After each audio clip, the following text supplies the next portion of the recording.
gear that you'd like to tell us about, if you don't mind. Yeah, look, pleasure. Look, it's a home-built 1925 Dodge Roadster. It's a couple of years in build, and it is literally made up of a lot of parts that some were on the tip when they were found. Like the bonnet on the back is a 46 Hudson. It's got a nice flathead running gear. It's designed to be a cruiser, not a bruiser. Yep.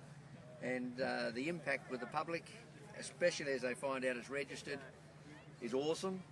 I rusted up the panels to make sure that some of them were rusty naturally. Nice patina look. Nice, yes. Yeah. And so I rusted up the other new panels to make sure that it matched.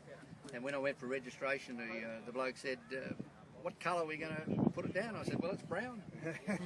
So it's a brown car. And could you just tell us about the rest of the driveline, please? Right, well, the driveline underneath is 46 Ford beam axle. Motor and gearbox are 38 Ford.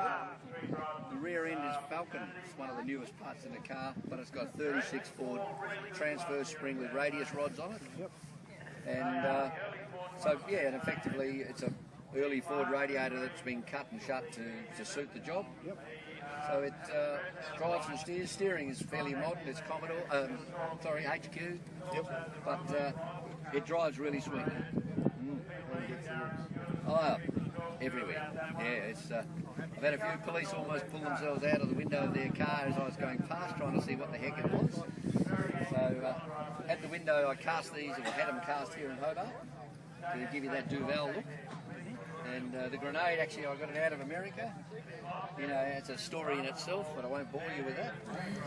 And it's one of those jobs where you sit down and you have the pleasure of a couple of beers saying, I wonder what else I could put into this thing. And so that's really how it sort of came to be. And every now and again you'd wake up at night saying, yeah, of course I can use a con rod, that's perfect.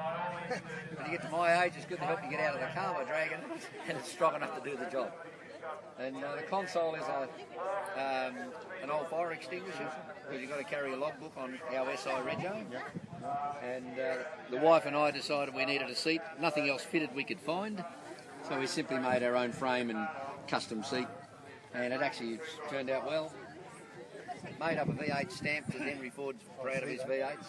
And I made it out in two pieces so that as I got tired, the V8 moved a bit. Yep. And you know then it's not a panel that came from the factory. That's right. Have you seen my cat around here?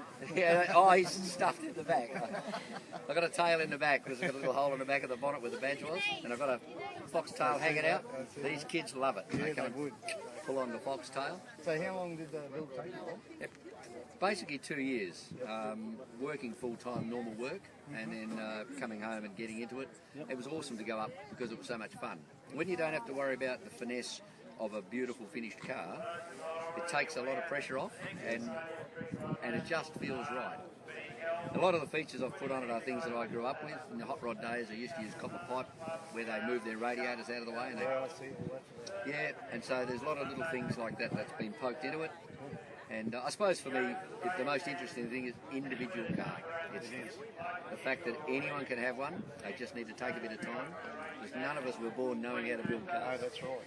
That's right. Well, I appreciate your time, Bob, and yeah, that's Hot Rods Australia. Thank